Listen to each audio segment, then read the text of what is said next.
Are dreams just nonsense that our brains make up when we sleep, or is there something more to them? And are near-death experiences real? And if so, what evidence is there for them? And how exactly are these two topics related? Find out in today's episode.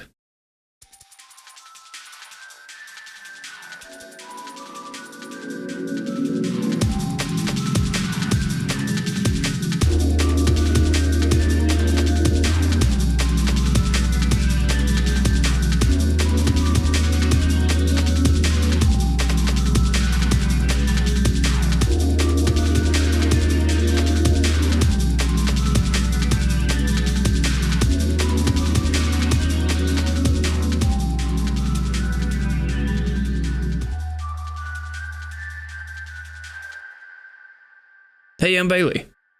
I'm Michael. And I'm David. And welcome back to the Facing the Gates podcast. Welcome to yet another one of those grab bag episodes where we're just going to talk about a lot of different things, and they're hopefully going to relate. So kind of a trend with these recent episodes, they're to give a little bit of a backstory, we actually had, when we first started planning for the podcast, we just wrote down a ton of ideas. And then as time went on, we kind of solidified them more and organized them in a little bit better. And as we got closer to these episodes, we realized there were some that we just didn't have enough stuff to make an entire episode out of that one thing. So we've kind of merged them with related topics and made them an episode still. And there are of course some that got canceled, but you know, that's for us to know and you to not find out. So anyway, today we're talking about dreams and near-death experiences, and we're going to start off with dreams. So it's obviously a subject of great debate. What are they? Do they represent anything? Or as I put in the intro, are they just some nonsense that your brain comes up with? What do you guys think? I'm kind of on the fence about dreams in general. I do believe that a lot of it is our brain's way of cementing our experience, which can lead to a lot of the crazy ones. But a part of me also believes that there is more. There can be more to it, because there's some coincidences that are just too crazy to be coincidental. So, spoiler alert, I think we have the same perspective on this. I figured we would. Yeah. What about you, David? Well, you should expect this from me, but fun fact, I don't remember 99% of my dreams. It's because you're an atheist. I Got me there. But for most of my life, for me, I've never dreamed very much, but when I do, it's extremely vivid and terrifying. But for me, I kind of fall into the realm of it's what our mind is processing, both from like the previous day and the current day, and like what's happening when you're sleeping. Mm-hmm. So like, for example, if you have a TV show, like sometimes you'll hear like the TV show happening, you wake up and it's like, what was that? Look through your browsing history. You're watching, it's like King of the Hill. Yeah. And your brain like incorporates that into the dream. I've had that happen. Bailey, have you ever had that happen? I'm sure I have. Yeah. So it's kind of, so David, I guess the real question is like, you know, when we say, is there something more to it? Like, is there something more existential or supernatural about dreams? Because, you know, there have been cultures throughout history who have always thought that there's more to dreams, that there's, you know, you've had dream interpreters forever, basically trying to figure out like what exactly is going on in your dream. And it's only until relatively recent history that we've been like, it's actually just your brain firing off this chemical because of this and this and this. And we've explained it down to a science and kind of naturalized it to the point where, you know, we don't really believe that dreams are anything. But obviously that doesn't encompass everyone. It is a subject of debate because people still are like, well, I don't know if it's purely a naturalistic phenomenon. You might be describing the phenomena that is the reaction to something that is deeper. And it's also that trying to understand the human brain as well. Right. We're not going to have that down probably for humanity. Yeah, as Northlane said, I think in their song Comatose, we're trying to understand the universe in a world where we barely understand the universe within our own minds. Love Northlane. Anyway, right there. We don't even understand what's in the oceans. Yeah. Okay, so obviously this begs the question we've got to ask.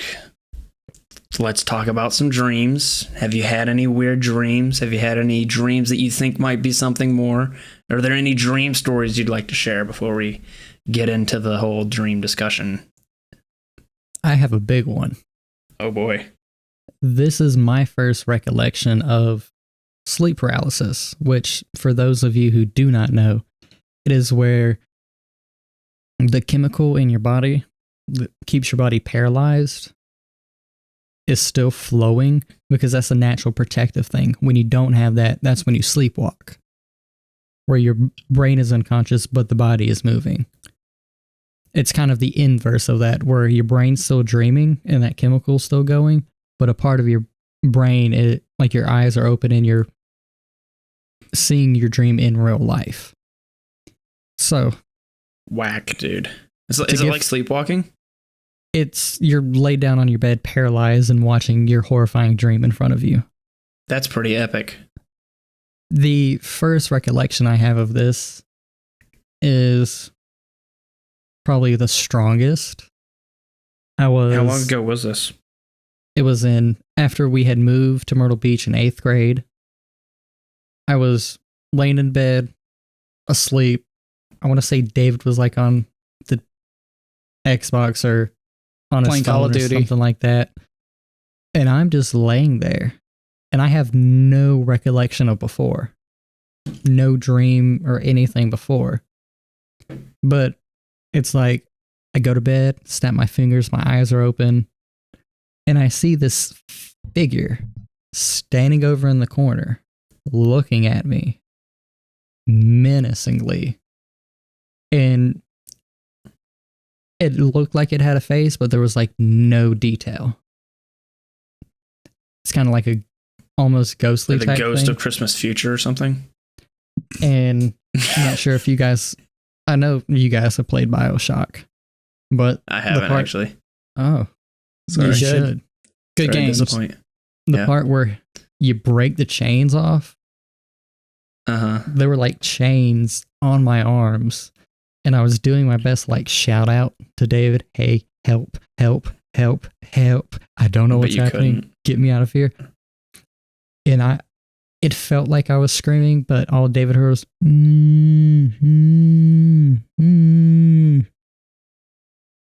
And the only way I got out of the dream was I snapped the chains and everything came to normal. Like back to reality. And I walked out of the room to my parents, told them we need to get the hell out of here because this place is haunted as hell. My dad told me, eat you a Hot Pocket and go back to bed. And so I heated up a barbecue Hot Pocket and went back to bed. And that started a period of my life where I was sometimes terrified to go to sleep. And it also opened the door to false awakenings and loop sequences in my dream. Oh yeah, that is nuts. Oh yeah, like false awakenings and like the loop where you get up out of bed, you start walking, then it starts back. But dude, those suck. Okay, so I used to like sleepwalk when I was really young. It's such a cock tease. Yeah, it's like it's kind of similar to what you were talking about, Michael, but like there was every now and then, well, there's two separate phenomena. There was like one where I was sleepwalking and I wouldn't remember anything, but my parents would tell me about it like the next day. This is like when I was like 5 or something. And then there would be other times where I know I'm asleep, but I can still perceive things and I'm awake and like I see things.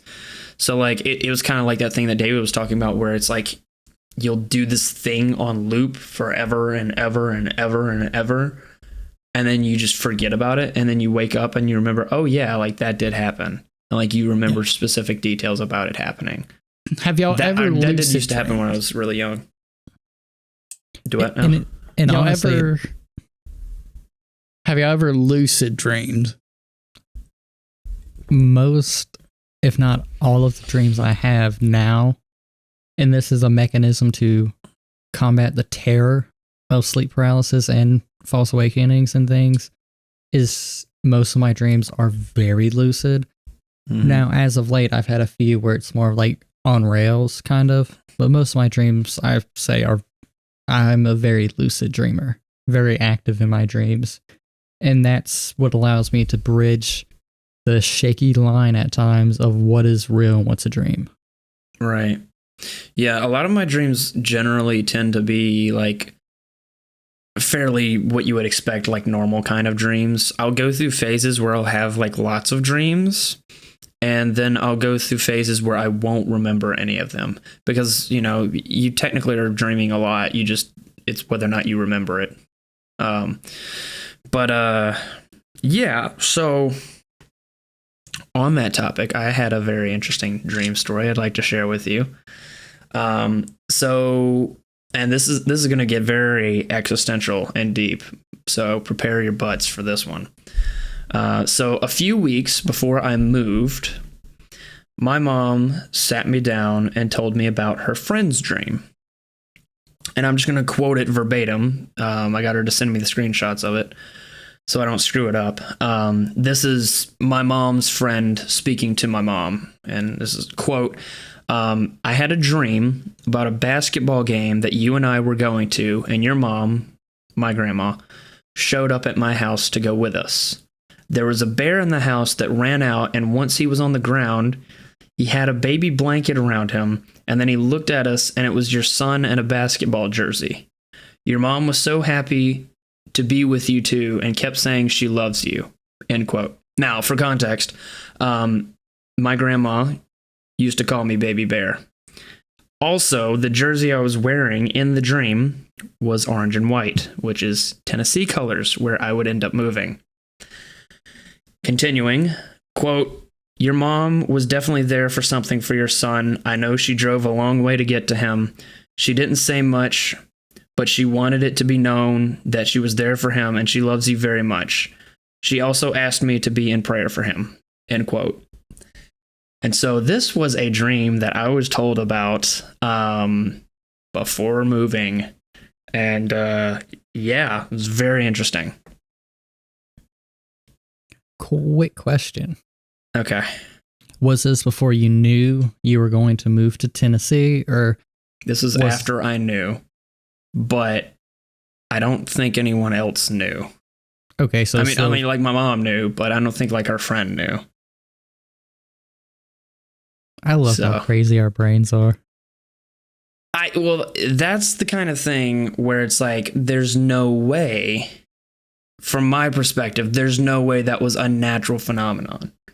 Like, I genuinely believe that there was something supernatural going on there. Because there's like, why would my mom's friend, who I'm pretty certain hasn't even met my grandma, have a dream about her? And I don't know. I mean, obviously there was, you know, the weird dream stuff like me being a bear in the house, but which is pretty lit, let's be honest. Being a bear sounds pretty cool. Big Bear Bailey.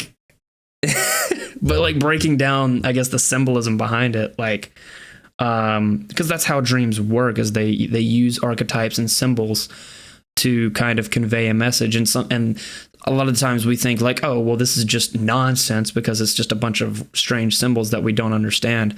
But like, if we can break down what those symbols are, then there might be actually a deeper meaning behind them. Yeah, I fully agree. I like to see what dreams you've seen stuff in the dreams some way, and with Facebook and whatnot, the internet, you've seen a lot more things, and your brain is just collaging a lot of stuff. Mm-hmm. So it might not be denying exact symbolism, but it's close enough. I'm not denying that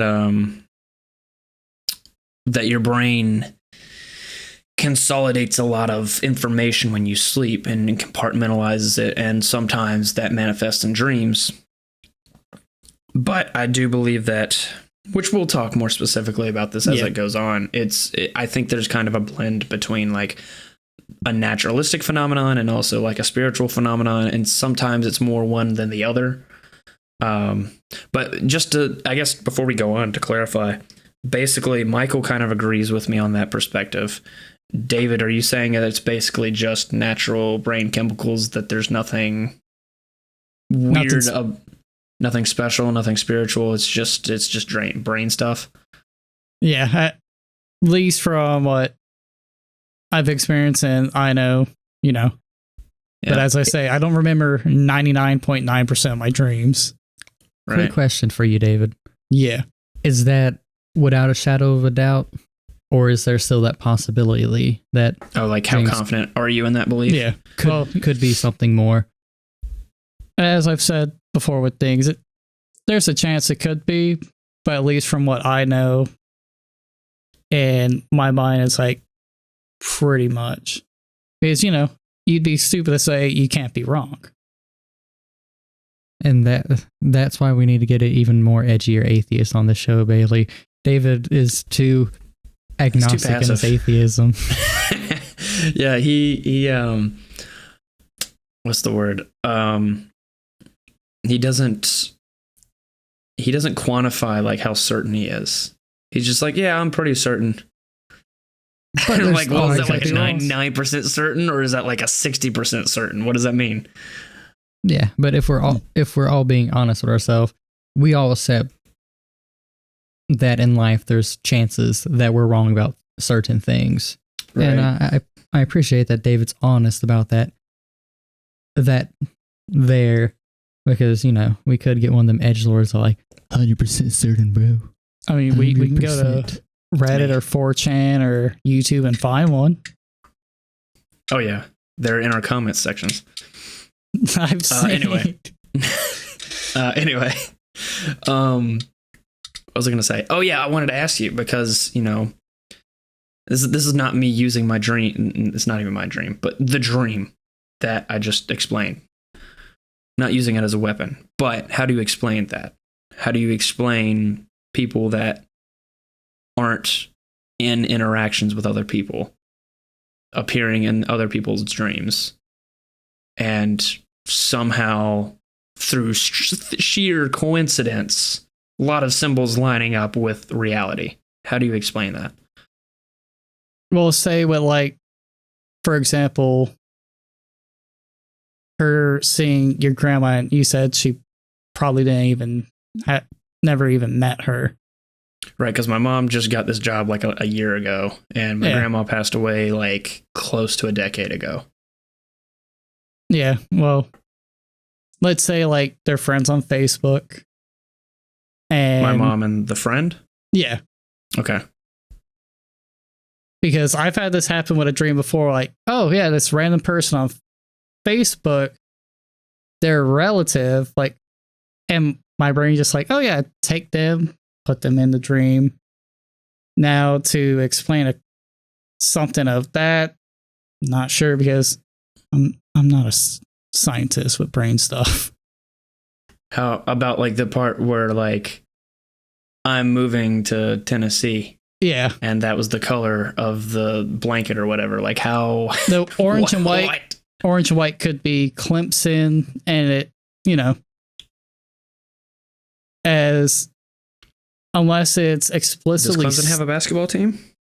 Yes. Yeah. Okay, I want to say there's like yes, Clemson colors are orange, purple, and white, but there's a bunch of things that have orange and white for combination. Mm-hmm. Okay.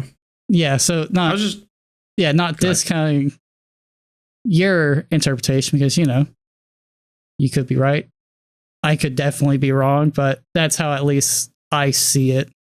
I was just curious. Like, I mean, I'm not saying so it is weird. I'm not going to pretend. Yeah, like I'm not going to pretend like I don't have a dog in this fight. Like I obviously want my story to be true because that's way cooler. Yeah, definitely.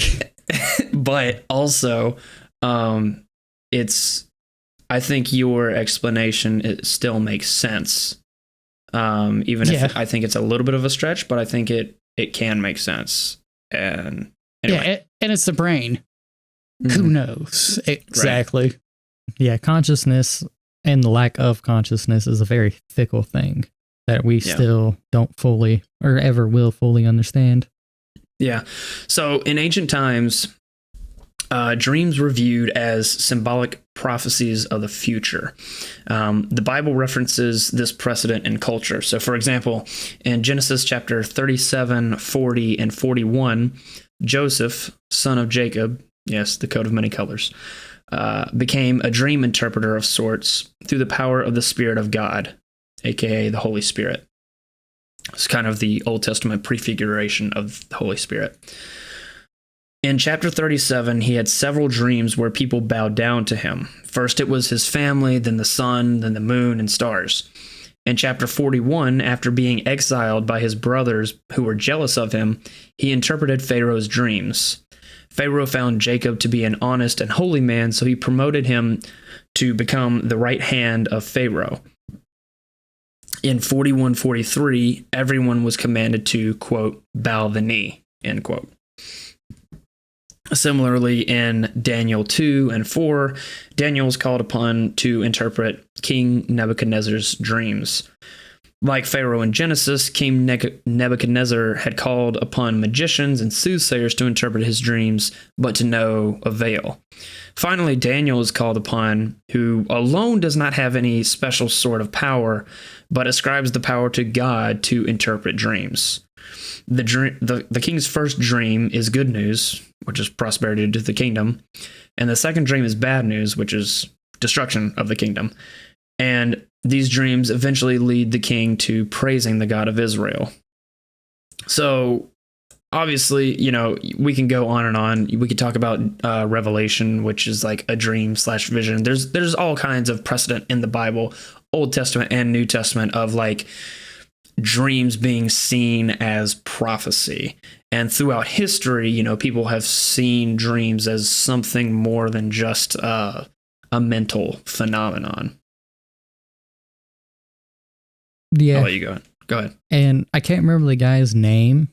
It's falling short of me right this moment, but I want to say it starts with an N. The one that the History Channel is Nostradamus, and his prophecies that were from dreamlike states. I think we could also talk about The Simpsons. Yeah. I think the largest issue that is discrediting to the idea that they are something more is, how do I put this nicely? All the people who want their dream to come to fruition, who want to take it at either a literal note or who are hyperbolizing what they experience in their dream and trying to the spider web connections where it could connect here, it could connect there, this. And I think a lot of that has to do with how we as a culture are very sensationalized in our way we interpret things. And I think that can take merit away from the idea that there is something more, even though I still fully believe there's something more. And again, when you look at the Bible, there's so many major points that do come from dreams and the real life implications that they gave. And then you look at someone like Nostradamus, who I want to say Adolf Hitler, and the time that lines up is around the reign of the Third Reich.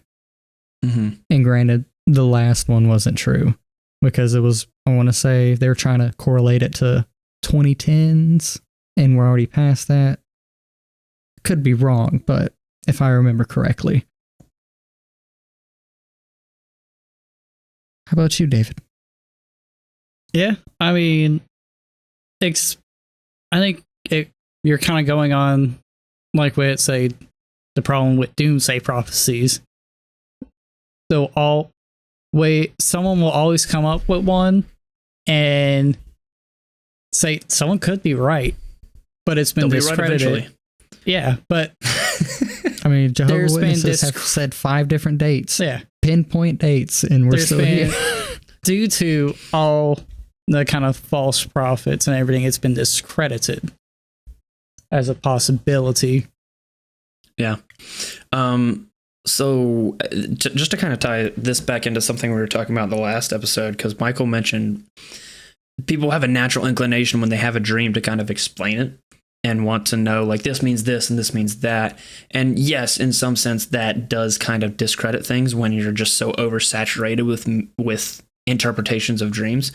At the same time, it is just from a bystander perspective, it is super interesting to see that people's natural inclination to having these dreams is to interpret them. It's super interesting to see that we are seemingly hardwired to find meaning in things. To figure out the unknown. Right, and that ties back into, like, we're hardwired to find meaning in things, meaning in truth. And that kind of ties back into a lot of the things that we were talking about last episode, that intuitively, like, you want to find the good and true and beautiful in life. Yeah, I mean, it's how we've came up with, like, for example, in dreams, if, like, your teeth fall out or your teeth cracked. Oh, that happens all the time, and I hate it. It's at least most of the time it's caused by too much stress in your life. Because I know, like, when a few dreams I remember, and that happens, like, oh yeah, these, looking back, super stressful times in my life. Oh yeah. I mean, the way I explain a lot of my sleep disorders is what the clinical term is. That's what sleep paralysis is, and it manifests in other ways. Most of the bad episodes of that were through very dark times in my life, or very stressful times. A lot of anxiety, a lot of fear, a lot of delving into the unknown. Mm-hmm. And so I do think there's credence to that, and that our and for most of our dreams, our environment plays a large part into it. Yeah, have you guys ever... Go ahead. And it can help you kind of analyze, like, your mental state and everything by kind of looking into that as well. True. Like, as I said, the teeth and the stress. Yeah, have you guys ever had any reoccurring types of dreams? Like, teeth falling out, similar dream. Sleep paralysis. Getting shot in the cheek, teeth falling out, and the looping dream in the same house. Which I've never been in that house. Yeah.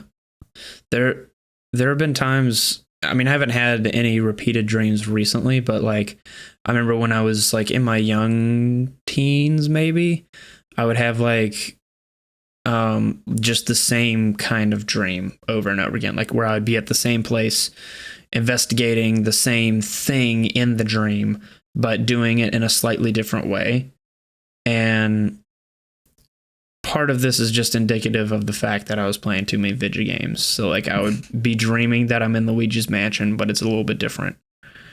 And something's not right. Right. So there was that dream. There was a dream that I had where I was in, like, a certain, I don't even remember. It was a certain building, but, like, it was on fire and in the woods or something. I don't remember the specific details, but there were archetypes of dreams that I would have over and over again. I don't know. I mean, I'm not going anywhere with that. I was just curious.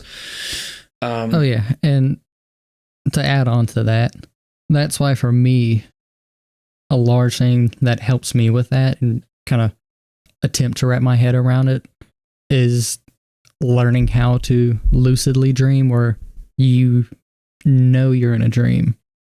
Mm-hmm. And so you're able to actually decide, quote unquote, what to do in the situation instead of just kind of being on rails and following whatever your instinct in that dream is, or whatever you're set forth to do.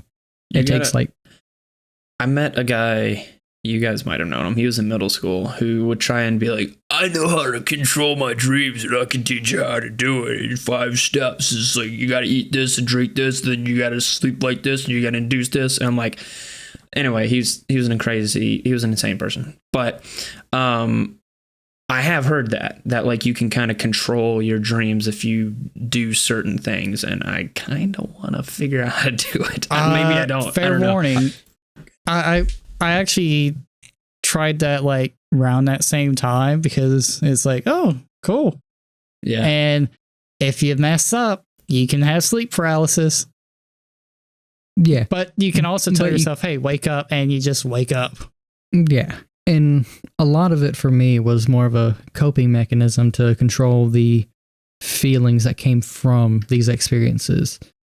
Because we've all had that moment in our dream where kind of at the really back of our mind, it's like, I have to be dreaming. There's no way this is real.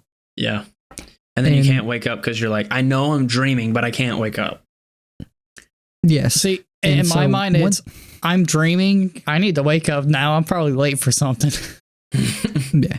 And what I do during those times is once I get that inkling in the back of my head, it's more being kind of self-aware and going, Michael, it's going to be okay. This is just a dream. This is just a dream. And you pinpoint certain things that you know for fact. Like on my bookshelf, I know exactly what books I have up there. If I go to it and I don't see those books, or I see different books, and I even know like certain arrangements of the books that I have. Right. That would signify to me that no one else has touched these. My door is locked to my bedroom. This is a dream. Or even like pinching yourself. If you don't feel the pain and you're looking, you can go, okay, I'm dreaming. Things like that you have a good root in reality with. Like say if you know a Bible verse, if you open the Bible and that verse isn't what you know it to be, you can go, okay, I'm dreaming. Or you open up a game and it's not what you remember. You can go, I'm in a dream. Let's kind of dissect this a little bit. Yeah. So, or, you know, if like crazy, like one of the things that happens, like I get shot in the cheek. No blood, no nothing. Ironically, I'm drinking red Kool-Aid, but for most of them, I have a cup of red Kool-Aid and I drink it and it just goes out and everyone acts like it's normal. That's weird. And instead of instilling that fear, I'm able to go, okay, this is clearly a dream. Yeah. Yeah. So there was another type of dream that I would have. Well, not like a type of dream, but like there are times when I will just be very emotionally wrapped up in the dream. And I like, this is what I want to be real. And then I'll wake up and I'll still be feeling like what I felt in the dream. And I'm like, can I just go back to sleep like that? That's better than, you know. And you try going back to sleep and it just don't work. Yeah. You're very much feeling the remorse of what could be. Yeah. Instead of what is. And not necessarily what could be, but what your brain has created. The little escape. And also, have you guys ever had any physical feelings that lead up to a type of dream? Like in the process of falling asleep? Maybe. Be a little bit more specific. Because maybe. Usually when I have, you know, the false awakening, sleep paralysis, or just terrible dreams, I get this feeling of that my body is either sinking fast or rising rapidly. And it's like this vibration on my body. And then I get like the worst tinnitus you can imagine, like both your eardrums are blown out tinnitus. And my head feels like it's being squeezed, and that's how I go, okay, I'm about to have an episode of sleep paralysis. Either I can wake up now or I can go ahead and deal with this and get it over with. And it's through those what feels like physical symptoms manifesting themselves that I'm able to kind of have more control of my emotional experience and able to wake up without running out of my room. I'm still terrified. Don't get me wrong. It's still scary, but I'm able to remind myself again, this is just a dream. Everything's going to be okay. We're going to make it through this. Yeah, I mean, I've had the tinnitus, like whenever I'm really tired, but I'm like, I don't remember most dreams. It's like, okay, I'm getting some good sleep. Or there's a weird little phenomenon. I forget what it's called, but I've experienced it where like you're almost asleep and you hear like a big explosion in your head. Mm-hmm. And you wake up and it's like, damn it. So close to sleeping. Yeah. But the kind of heaviness, that sinking feeling, I felt that sometimes like right before I wake up instead of when I go to sleep. Yeah, this is always in the middle zone between attempting to go to sleep and REM sleep. Yeah. This is always that bridge to a negative experience. Yeah, so I don't think... I want to say that like I might have had similar... This is going to be a very vague answer, but I think I've had similar experiences, but those symptoms aren't the same for me. It'll be like a certain time of night when I'm like kind of in between levels of sleep and I know like I'm about to go into a deeper sleep, and there'll be times when I just kind of instinctively know like I'm about to go into a dream. Like even sometimes like if I wake up in the middle of the night for a second and then I go back to sleep and then I fall back into that dream. So I mean like there are sometimes things like that where I can kind of get like a sense like a dream's about to happen. Well, but I don't know if it's necessarily yeah, it's kind of like a sixth sense instinct, not necessarily like a physical reaction. Does that make sense? Yeah. Okay, so just back on topic, wrapping up this one. Ever since the Enlightenment, dreams have been minimized as purely naturalistic psychological phenomenon. Dreams aren't prophecies. In fact, a naturalistic Enlightenment belief system doesn't contain prophecies and views them as superstitious. Instead, dreams are merely a product of your brain chemistry organizing your thoughts while you were sleeping, which is what we were talking about before. That being said, what exactly is happening when you are dreaming is still debated today. Some people still believe in the ancient view of dreams, namely that there is more to dreams than mere brain chemistry. Others are more hard-nosed about it and dismiss such a belief as superstitious. We've already talked about this a little bit, obviously, but as we are wrapping up the part on dreams, what do you think about these two? Do you think it's more of a brain chemistry thing? Do you think it's a dream? Do you think it's like a prophecy type thing? What do you think?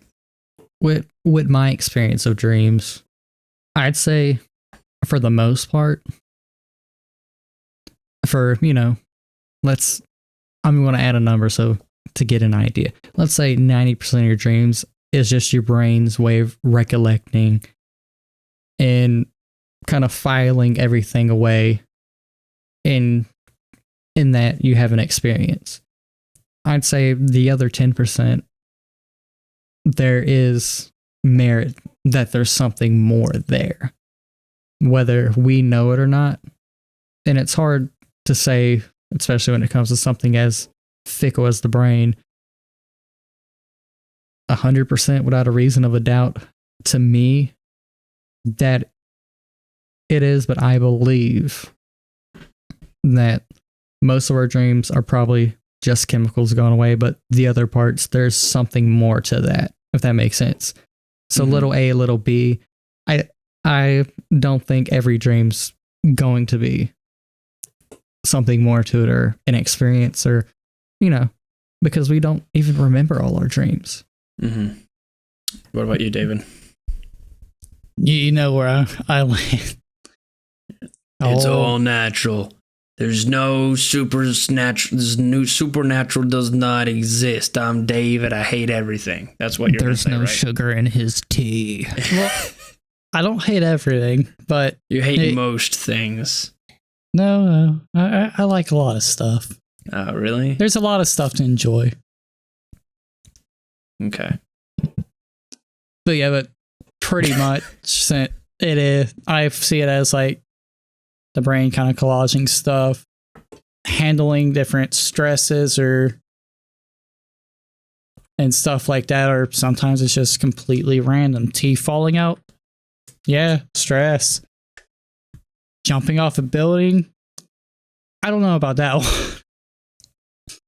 Yeah. Or like the weird tinnitus or body falling asleep, false awakenings.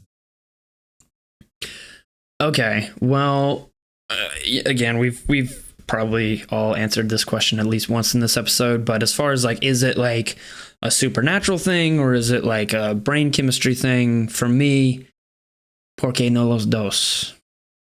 I think I'm still kind of developing my opinion, but I think it's kind of a false dichotomy to say it's either one 100%. Dreams aren't either a prophetic or naturalistic phenomena. I believe they can be both. The neurons firing in your brain while you're dreaming may just be the material explanation of what is going on in a spiritual sense. That all being said, I don't believe that every dream is prophetic. I just believe that it's possible for them to be. This is what explain the deja vu type scenarios we often find ourselves in, for example. So as far as like Michael put a percentage on it, like David was like 0% spiritual. Michael was like maybe 10% spiritual. I think he said like 90% is probably just your brain just firing, doing random stuff. As far as like a percentage for me, it's hard to pinpoint, but I would say anywhere between like 60 and 80% of it is probably just your brain doing random weird stuff. But that's also difficult to quantify because maybe your brain's just doing, weird stuff, but there is still a deeper meaning to it that you're just not picking up. Yeah, And it could also it's hard be to quantify. you had a prophetic dream and your brain just didn't remember it for some reason. Yeah, or you just didn't pick up on it. I mean, there's a lot of nuance. There's a lot it's of not options binary. there. Or you picked up a little too much on it like some people do. Yeah. And I also believe that you can have a little segment of a dream that is something greater and then the rest of it's just normal bullshit. Yeah, because it can be masked in just like a bunch of nonsense, and then there's something in there that's like gold that is super deep and actually has meaning, but because you're surrounded by a bunch of nonsense, it's kind of like going to school, honestly. Yeah. Yeah. And a quick question, since you did bring up the deja vu, do you have any deja vu moments that really stick with you through dreams? Okay, so I would be able to tell you them after they happened, but they're gone from my memory. They're just not in the RAM of my brain, honestly. So, I mean, like, yes, I've had things that have happened that I'm like, this definitely happened. I know this has happened, but I don't have any off the top of my head that I can tell you. David, do you have any? Even if it's just pure coincidence? Well, David doesn't dream because he's an atheist. Not mainly. It's like when I'm stressed, I remember like my teeth falling out or like the looper dreams. I haven't really had, at least from my recollection, any like interesting dreams, I guess you could say. Mm-hmm. Okay, well, you guys know how bad my general memory is, right? Very. Yes. This is a dream that has stuck with me since elementary school. Oh boy, here we go. I have only been stung by a bee, wasp, hornet, flying, stinging thing one time in my life. Mm-hmm. And it was right here to the right of my trachea. Oof. On my neck. I was stung by a bee that was hit from a pear onto me. And it got caught in my shirt. I hate bees. Love bees. I hate them. I'll tell you why after, but go ahead. And the week before that, I had a dream where I got stung by a bee. Now, granted, multiple times in the neck, and the pain was excruciating, which we've all been stung. We've all been stung, right? I haven't actually. Okay. Wow. David's been stung a couple times. Several times. And Mostly it is, by wasps. it's not a pleasant feeling. It's pumping poison into your body. It's Yeah. supposed to hurt. Right. Well, as I described it, it's like getting zapped with electricity in the feeling. Yeah. Doesn't really hurt Very, as very much as it shocks you. Oh, I don't. Getting shocked by electricity and getting stung hurts. And the feeling was the exact same as I remember when I threw my hand on my neck and caught the bee in my shirt. And just feeling that throbbing pain was the exact same from the dream to reality. That's cool. So you had a prophetic dream about getting stung. In the neck. That's In the awesome. neck. I've That's only been awesome. And it wasn't even my fault. Literally, Wow. if two geniuses weren't hitting rotting pears with a golf club while we were playing volleyball, I would have never been stung. Yeah. So Well, it's kind of crazy. the reason I don't like bees is because, well, there's two instances. One, I just walked out in the morning and there was a bunch of bumblebees like in the grass, and it terrified me as like a 3-year-old, and then I ran inside. And then there was another time I was a little bit older, but I heard something buzzing and like it was coming towards me, and just kind of out of instinct, I went like this, like my hand towards my ear, and somehow managed to catch a bee in between my hand and my ear. And it's just buzzing, fluttering around my ear. And I freaked out, and, I let it go. And I don't like bees. So I don't know if it has to do because of those things, if I was traumatized or what, but I'm not a fan of like buzzing things. I don't like hummingbirds. I mean, I don't mind looking at hummingbirds. I can stand looking at a hummingbird. I don't like listening to a hummingbird. Bees, I don't like looking or listening to them at all. Oh, bro, I've pet bees. I've saved bees out of pools, and like I've literally pet them. They're nothing to worry about. Now, wasp and hornets, you run as far away as possible. Far away as possible. Yeah.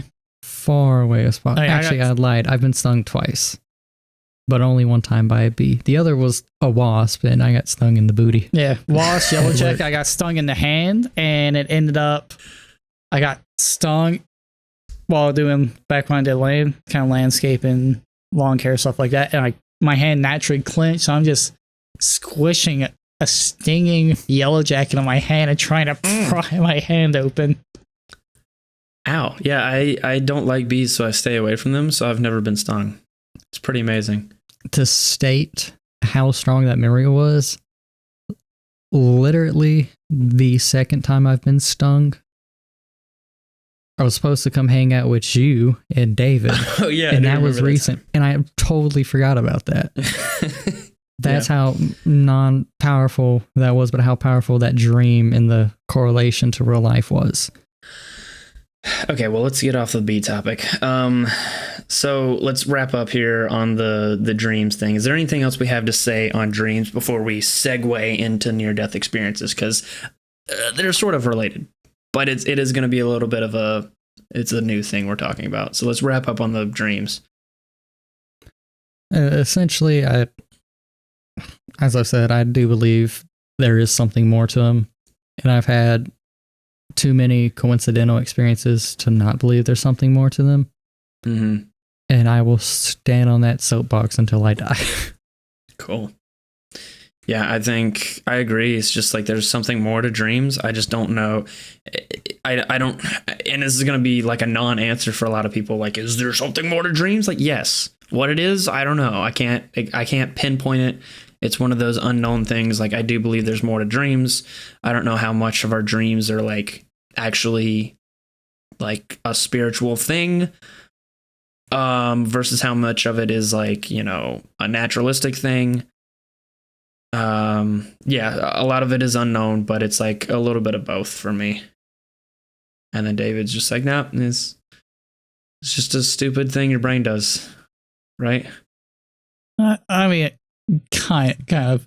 It's not necessarily stupid, but it is There's weird. no greater and purpose strange. to it. He's 99.99% Well, sure. at least in a spiritual sense. think it can be a good indicator for stressors or different things going on in your life and let you Right. know. But obviously, you don't think the spiritual realm exists, so that might be skewing your judgment as well. Yeah, definitely. Every man's. But then again, we believe the spiritual realm exists, so maybe that's skewing our judgment. What do you? Every man's not without their bias, but we accept that and we try to judge accordingly. Right. Okay, cool. All right, so let's talk about near-death experiences. By definition, a near-death experience, aka an NDE, happens to someone who is clinically dead or unconscious, oftentimes without a heartbeat or measurable brainwave, or any measurable brainwaves. During this experience, the conscious mind lives on, despite the inability of the body to facilitate the functions during these experiences: sight, sound, movement, thoughts, feelings, etc. And these experiences are retained when the individual comes to. NDEs are often cited as empirical evidence for the soul and as a refutation of the naturalist claim that the human mind is reducible to mere matter. To start out this part of the talk, what do you believe about near-death experiences? I know we kind of had a little bit of a miscommunication on what a near-death experience was, but now that I've defined it, have you heard of any of near-death experiences? And if so, or if not, what do you think of them? I have heard of them, and I'm kind of on the same branch about near-death experiences as I am about dreams. That I feel there's something more to them. Maybe not all of them, but there is something more. Okay. What about you, David? Well, don't know awfully too much about near-death experiences, but kind of as Michael kind of shows the brain with near-death experiences, the brain processing, say, traumatic event, and kind of like, even though the body isn't fully conscious, your body still picks up stuff. Like, I know there's comatose patients that still hear stuff. Mm-hmm. Or they'll have their eyes open for even a few seconds and take that in, and the brain uses that. Yeah. Though with some people, I know near-death experiences are like just nothing. And then for some people, there's, say, they see themselves in the room above everybody. Like one person got stung by a box jellyfish. Mm-hmm. Cool. I'm glad you answered that way because I knew you would, and so I've got some good ones for you here. But before we get into it, and this might have been prior to the miscommunication, but Michael has apparently had a near-death experience. Can you tell us what that was like? Well, and you're probably going to use a different, like, you mean something I haven't different had by one near-death in experience. that definition, but I have had situations where I should not be here talking to you guys. Okay.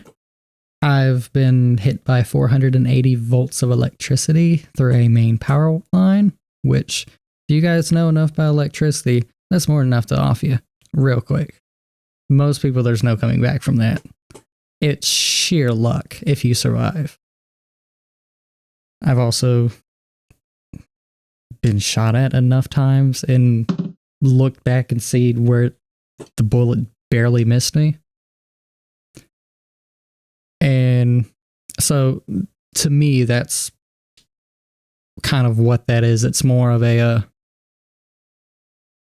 not a near death in the traditional sense, like that definition is. What technically, yes, you're not wrong. Like, that is still a near death experience. Like, you technically were near death, but life flashing before your eyes. The near death experience phrase is also a clinical term to explain, or to describe an unknown experience that happened when someone is clinically dead, basically. Being dead and then not being dead. Right. Yeah, and cool. I think that was more of just miscommunication. Okay. Well, but I do have stories about other people's NDEs. Okay, well, I'm glad you're not dead. Glad you're here to talk. I'm extremely grateful to be here. Yeah. Okay, so I have a couple cases of near-death experiences. I think about 7 or so. So here are some verified cases of near-death experiences. And by verified, I mean they have all been verified by all the parties involved to be true and to have really happened. The reason this is significant is because they are not merely claims made by an individual crackpot or something. They are verified and proven to be legit, written about in scientific and academic journals. If you want, for example, you can look up the Journal of Near-Death Studies, which is the only peer-reviewed journal specific to the topic. There are literally hundreds of these cases, but I have about 7 for us to look at today. So, the first one. A woman is unconscious, and she is in an operating room having surgery performed on her. She has a near-death experience, leaves her body, and is able to look down at her body below her. There's a very tall medical device that is above her body. The device is so tall that you can only see the top of it if you go up to it with like a ladder or something. On top of this device is a 12-digit code, likely an ID number or something. She has OCD, so she instinctively memorizes the code. When she came to, she gave the nurse the code. The nurse then got someone to grab a ladder, checked the code on the device, and was able to verify that the numbers the patient gave were correct. This woman would have had no way of knowing what that code was had she not have had this out-of-body experience. So there's one of them. What do you guys think about that? Just first impressions.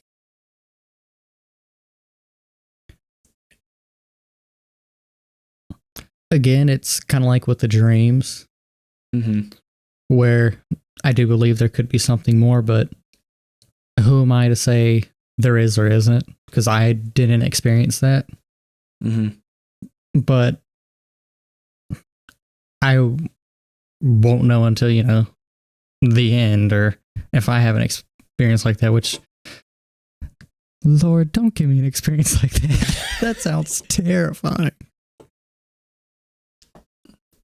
All right. What about you, David? Well, pretty much thinking about like, was she, for example, in the hospital beforehand? She was in the medical room, like in the operating room. Well, like before all that, and like people she knows, little stuff like that, because who knows, her husband could work and maintenance that for all we know.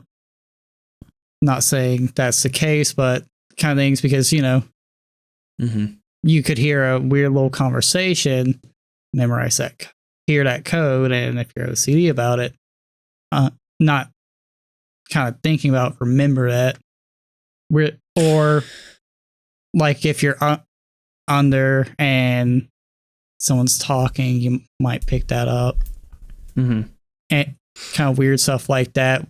Like I said, with the comatose patients, they hear the TV, they see something, but yeah, that's, don't exactly have an explanation for that. You just don't know the full circumstances.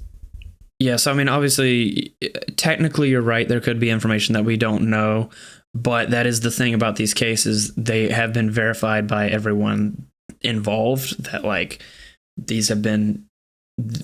all of these people involved in the claims of this case have been verified to be telling the truth. So yeah, technically that is possible. There's technically, some things that maybe could account for that. But also this is just one case. When we combine this with the other cases that I'm going to be telling you, and also these are just the best cases I found. There's, like I said, hundreds of them. So it kind of adds up, but I'm going to go into the next one and talk about that one, and we'll talk about it. So the second one is a man was having surgery performed on himself during this near-death experience and was able to watch the surgery be performed on himself. He drifted into another room and witnessed a man have his leg amputated. Later, when he came to, he was able to give a detailed description of the leg amputation procedure. The doctors didn't believe him, so he then gave them the details, and that only the doctor would know. So, like, for example, who was in the room, if a pin had fallen from the doctor's shirt, etc. How would anyone know that? The kind of fly in a room details. Yeah, right. I don't know if you have any reactions to that. I can go to the next one if you want, but I'll let you keep going. If I think of anything, I'll let you know. Mm-hmm. Okay, so the third one is, well, sometimes near-death experiences can actually be quite funny. While a woman was having surgery done on her, she has an out-of-body experience and leaves the operating room and goes to the waiting room to see her family. When she came to, she was able to report who was there, what they were wearing, what they were doing, what they said, etc. Things someone who is unconscious obviously should never be able to know. For example, one family member was pacing and said, well, if she's going to kick the bucket, she better hurry up because I have a meeting in 1 hour.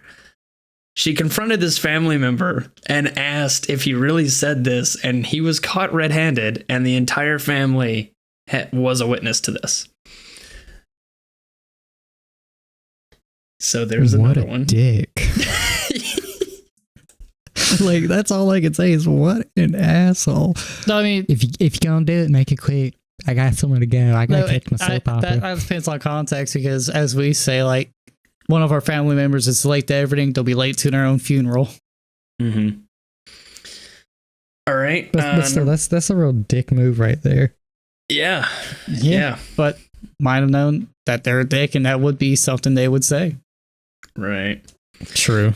Number 4. A woman died and was pronounced dead. She had a near-death experience and was floating above her body. The scrub nurse puts a sheet over her body and cleans the room.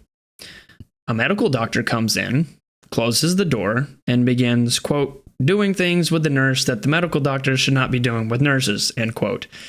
The woman who was having an out-of-body experience saw the entire thing, and when she came to, she reported the doctor and had him turned in.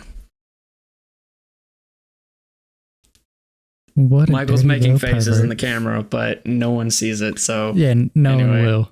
It's not important. Just let's keep moving. That's why doctors gotta check if they're brain dead.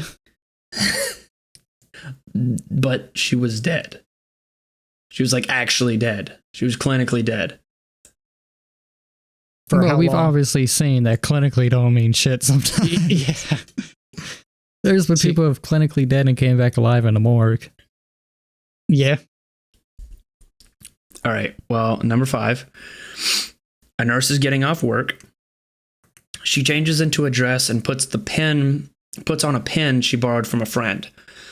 Suddenly, there was an emergency call on the intercom, so she rushed into the operating room to help the patient who needed to be resuscitated. The next day, the patient speaks to this doctor and recounts that she was the only one in the room with a dress and asked her about the pin she was wearing. Again, this individual should not have known these things, much less be able to identify who the doctor was when they were out cold, unless naturalism were false and we actually have souls. All right, I'm going to move on to number 6, and then we will take a brief intermission to actually talk about some of these, because number 7 is really big. Number 6 is a person is virtually dead in the hospital, no heart activity, no measurable brain waves, and has an out-of-body experience. They go up to the ceiling of the hospital and see a shoe on the roof. When they came to, they told someone about it, where exactly it was, what color it was, the brand, etc. And they went up to the roof, and sure enough, there was the shoe. All right. What do you guys think? Was it a nice shoe?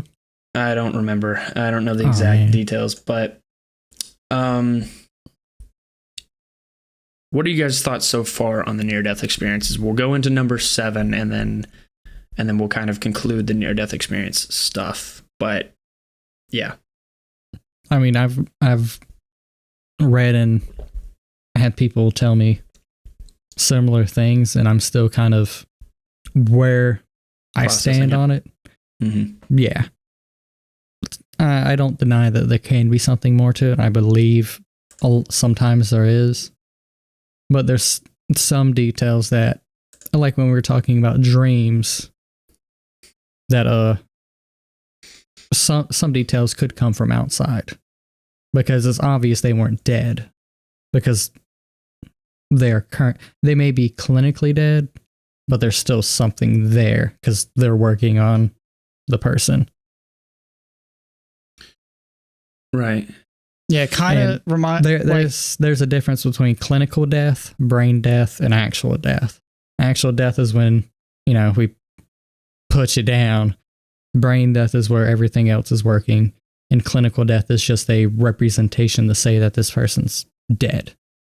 Yeah, but if people don't have measurable brain waves or heart waves, then why would they be experiencing anything? Why would they be experiencing things at all is the first question. And the second question is, why would they be experiencing things that they shouldn't be able to know that have actually been verified to be true?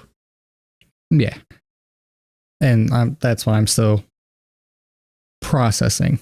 Mm-hmm. Because it's one of those things where you can't really quantify necessarily. It's a kind of abstract phenomenon. Mm-hmm. It's not a physical phenomena that we can experience ourselves without,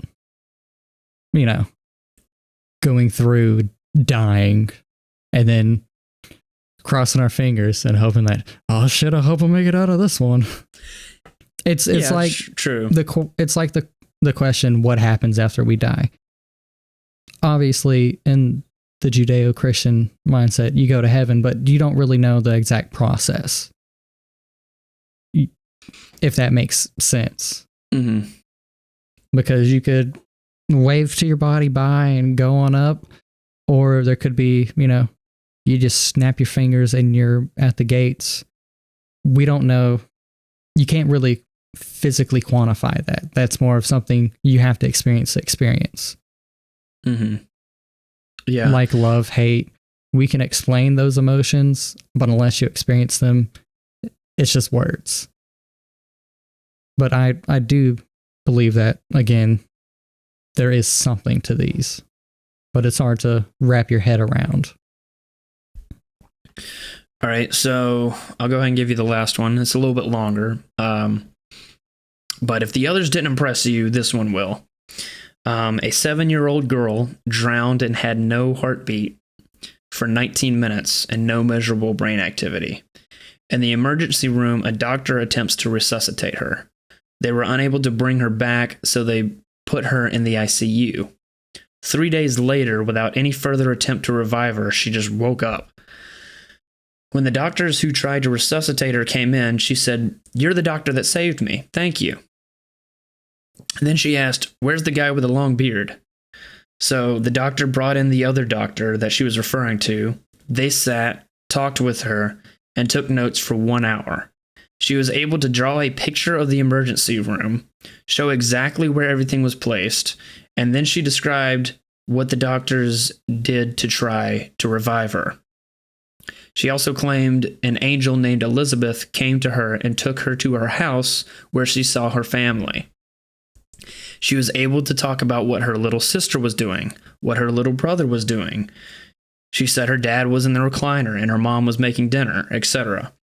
The doctors are taking notes of all of this, and then when the family comes into the hospital to see their daughter, they ask to verify what the girl had told them, and sure enough, everything she said was true and happened 2 days prior. So this girl who's dead, like knocked out for 3 days, is able to tell you what her mom made for dinner 2 days ago at a different place, among other things. So that was probably the most impressive one that I came across. Yeah, and I understand why that would be impressive, but there's always possibility we are creatures of habit. And okay. What do you mean? So we all have our routines, right? Mm-hmm. We make. There's only a list of so many things we cook for dinner, for say. We're not trying a new thing every day. We're not sitting in a new chair every day. There's only so much we can do within the confines of our lives. So, granted, that is a fucking I'm pretty certain she brought in mind-blowing leftovers. thing. Pretty certain she brought in leftovers of the food that she had cooked a couple days later or prior. Yeah, but there, and I'm not discrediting it, but there is, all humans are creatures of habit. We have our cycles, we have our things that we normally do.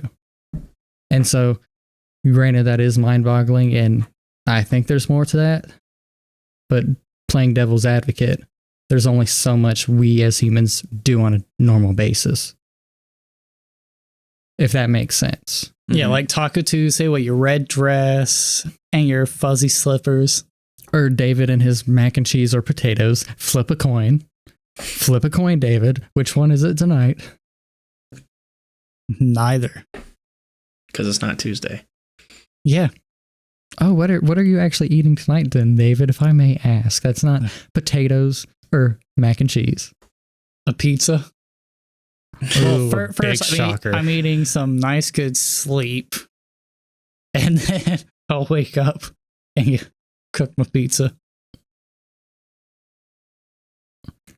Yeah, and I'm not trying to sell that short, but I always got to play devil's advocate sometimes. Mm-hmm. That makes sense. Right. Cool. Well, I definitely encourage you guys, if you're curious, to look into more of these near-death experiences. There's going to be a lot of them that are kind of bunk, but if you look in that journal I mentioned, these are the ones that have actually been verified. From my perspective, obviously, near-death experiences are direct evidence that naturalism is false and points to the conclusion that life continues on in some form after death, after natural death. The fact that these have been verified and published in scientific and academic journals very seriously adds to their credibility. And the sheer number of them that have occurred makes the burden of proof for the naturalist to disprove them so improbable it's virtually worthless to even try. Kind of like we were talking about way back when with the paranormal stuff, like you just have such a high burden of proof to say everything that everyone has ever found is false. That's a pretty tall order. So when it comes to like near-death experiences as well, I've heard of a number of people that have had actual near-death experiences, but they felt uncomfortable explaining them to me. So there were going to be like one or two other ones that I would have had on here that from people I actually know, but they just didn't want to talk about it. Yeah. Now, quick question for both of you guys. With your beliefs on near-death experiences, what would you say to the people who were clinically dead? You know, again, no heart, no brain waves, that experienced just a void. What would you take from that? Because they didn't have a near-death experience, basically, or they were clinically dead and it was all just a void. Okay, well, you have to describe what you mean by that. Like they had a conscious experience of nothing, or they just didn't have a conscious experience at all. They were dead and they experienced and that was nothing. They were dead. That was it. Yeah. And then they come back. Well, if they experienced nothing, then they didn't have a near-death experience. Okay. I don't have it down to a science like how and when and why people have near-death experiences. All I know is that they do happen. So, I mean, obviously people will be in similar situations and some people will have them, some people won't. That doesn't mean that the opposite is true if someone doesn't have a near-death experience, I guess is what I'm trying to say. Because I've known like one or two people that have been like pretty much dead and nothing. They just basically dead, snap, come back. Mm-hmm. Yeah. Yeah, and that's to be fair, I think that's most people. Like most people don't have near-death experiences. Or if they like do, it's like dreams and they don't remember it. Yeah. Okay, because one thing that I've noticed in looking at people's near-death experiences, is for some people, the lack of one is where they fall out from their theological beliefs, because they go, "Oh, I was dead. Like, the doctor was amazed that I came back, and I saw nothing. So therefore," if that makes sense, because some people do fall out from religion after not experiencing a near-death experience, not experiencing something like that, being clinically dead. Right. And I mean, on some level, like, that's understandable, but that's trying to put God and spiritual experiences in a box, into where specifically a box that things aren't neatly tidied into. Yeah. We don't really understand why people have near-death experiences, when they have them. We don't understand why the paranormal exists, or what. There's just a lot that we don't understand why it happens, and we don't have it down to a science as to induce things to happen in a certain way. Because these are spiritual realities, we can't control them. We are not in control of those things. There's something higher, namely God, that is in control of those things, not us. So we can't be surprised when, we do a scientific experiment on a near-death experience, and then we try and do a science experiment on God. Like, it doesn't work that way. You know what I mean? So that's kind of where I would stand on that. Yeah, I was just more so wanting to pick your brain on that. And yeah, that's something we can't really test or experiment on, because first, it's fucked up. Like, yeah, we're going to kill you. We'll try to bring you back. Yeah. Yeah, there would be ethical problems with that. Unless it's open heart surgery. Logistical problems too. First of all, okay, hospitals are expensive. Doctors really expensive. Well, at least where we live. And most people aren't going to like, sign me up. Yep, I'm willing to do that. Actually, there was supposed to be a medical study that did that, but it got super... near-death experiences? Well, not quite, but bringing someone basically to death and reviving them. Yeah. Let's I just can say imagine there might be problems with that. Yeah, most people with a sound mind, let's put it that way. Most people who can legally sign a document to give consent are not going to volunteer for that. Yeah. And second of all, it is morally reprehensible. Unless you're in an emergency or having open heart surgery, if you're in a hospital, you better be alive. Yeah. All right. Well, I guess just to kind of wrap up and tie these two topics together, because they may seem like they're not super related, but both dreams and near-death experiences are a sort of supernatural spiritual experience. Dreams seem real when you're having them, and near-death experiences are inexplicable under a naturalistic materialist worldview. Oftentimes, people who claim to have NDEs claim it is more real than real life. Both occur while in a non-conscious state, and near-death experiences occur despite a lack of measurable heart or brain activity. What are we supposed to make of these phenomena? And to me, the obvious conclusion leads to the belief in something more than naturalism. I mean, you could go a number of routes with just this isolated episode, but if you build it off of other things that we've talked about, it seems more plausible to believe in God. Yeah, and that's not to say don't take some of these things without a grain of salt, because there are people who will oversell or create falsely dreams. Right. Yeah, over sensational. That's the word I was looking for. So always take these things with a grain of salt, but just think about it. Form your thoughts on it. Let us know. Yeah. I drew these specific near-death experiences from a researcher named Dr. Gary Habermas, who is like a world-renowned Christian near-death experience scholar. And so there's a couple links in the show notes. If you guys are interested, you can check out more details on the near-death experiences I brought up in this episode, as well as more of his work, if you're just curious and want to go down that rabbit hole. But yeah, I think that's pretty much it. This has been a fun, interesting episode to talk about. Oh, most indubitably, sir. Most indubitably. It's been very good. Very, very good. I am out of tea, sir. Yeah, I need to get some water. So anyway, shoot us your questions. If you have any questions relating to this topic or topics we've covered in the past, we're going to do a Q&A episode, hopefully, coming up. So definitely shoot us your questions to facingthegatespod@gmail.com. And also like, comment, and subscribe on the YouTube, and share it with your friends. And follow us on Facebook, Twitter, Instagram at Facing the Gates, and give us a 5-star review. And that's it. I think that's all the maintenance that I need to cover. Special thanks to Pastor Trent for giving me some pointers when it came to writing the content of this episode. Kind of hit a roadblock at a certain point, and he was like, just do the thing that you're telling me that you should do.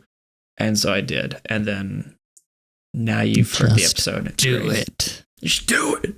Anyway, next time we're gonna talk about aliens and ghosts. Aliens? Yeah, it's gonna be a good time. So yeah, it's been real. It's been fun. It's been real fun. It truly has. And okay. We'll see Later. you guys next week. All right, see ya.